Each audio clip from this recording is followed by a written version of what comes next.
I'm Teisha Bader with Shalom TV's news update for Wednesday, July the 16th, 2014. Israel saw its first fatality yesterday when a fragment from a rocket killed a 37-year-old Israeli man. Dror Khanin of Beit Aryeh was at the Erez crossing last night near the northern Gaza Strip as a volunteer passing out food to the IDF soldiers stationed there. Khanin was laid to rest this afternoon in the town of Yehud. He is the first Israeli killed by enemy fire during Operation Protective Edge. Meanwhile, dozens of rockets from Hamas continued to be fired into Israel today, causing damage and some light injuries. Israel's Air Force continued their counter-strikes overnight, targeting several underground rocket launchers in the northern Gaza town of Beit Lahia. Hours before, the IAF dropped thousands of leaflets in the area, warning residents of the town once again and several other towns to leave their homes ahead of additional military action. Hamas urged its residents to ignore the IDF warnings and stay put. The Times of Israel reports that Hamas told residents of Beit Lahia, Shujaya, and Zaytun to dismiss the IDF warnings as psychological warfare. And Palestinian sources told the Times of Israel that only a small amount of residents of Shujaya and Zaytun have heeded the IDF calls. Although earlier this week, 18,000 residents of Beit Lahia did leave their homes after an earlier IDF warning. The Jerusalem Post also reports that the IAF was holding off on the heavier bombardment of the northern Gaza Strip today to give residents more time to evacuate. Yesterday, the U.S. State Department praised Israel for accepting the Egypt proposed ceasefire yesterday and holding off on responding to rocket fire from Gaza.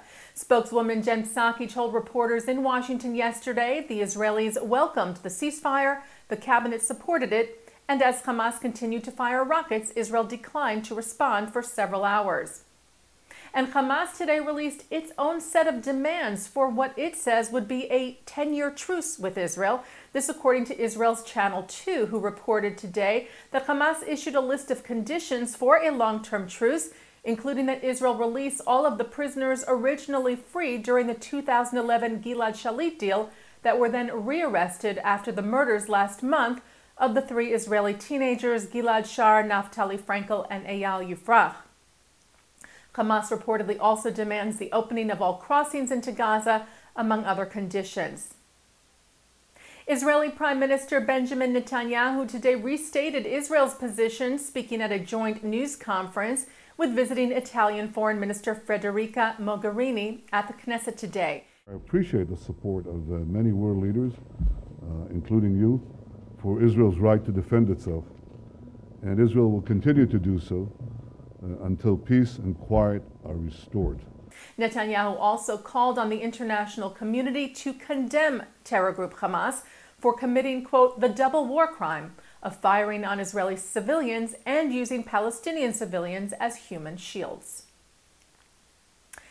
A World Jewish Congress solidarity mission landed in Israel today to show its support for the country's citizens. The 57 international Jewish community leaders from 22 different countries will meet with IDF officials, Israeli leaders, and local mayors and residents of towns hard hit by the rocket fire.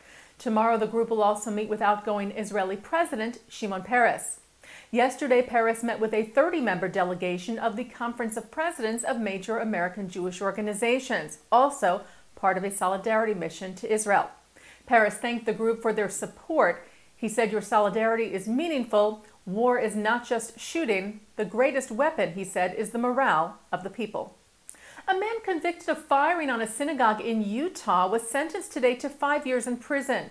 22-year-old Macon Openshaw was sentenced for firing a gun at Congregation Kol Ami in Salt Lake City in 2012, admitting later to targeting the building because of its Jewish character. There was damage to the synagogue, but no injuries in the incident.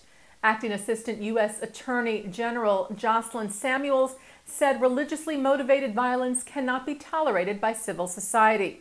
She said the department will continue to vigorously prosecute such hate crimes. 50 non-Jews given the title Righteous Among the Nations were honored Sunday at a ceremony in Warsaw, Poland, for aiding Jews during World War II. U.S. Ambassador to Poland Stephen Mull told the honorees that they were a light in the darkness. The reception was hosted by the New York-based Jewish Foundation for the Righteous, a group that provides financial and other assistance to those in need who rescued and provided aid to Jews during the Holocaust. And turning now to our Shalom TV programming for Wednesday, July the 16th. At 8 o'clock tonight, Neil Kressel, psychology professor at William Patterson University in New Jersey, speaks from Fordham University on Muslim anti-Semitism, a litmus test for the West, which is a Shalom TV exclusive event from the Institute for the Study of Global Anti-Semitism and Policy.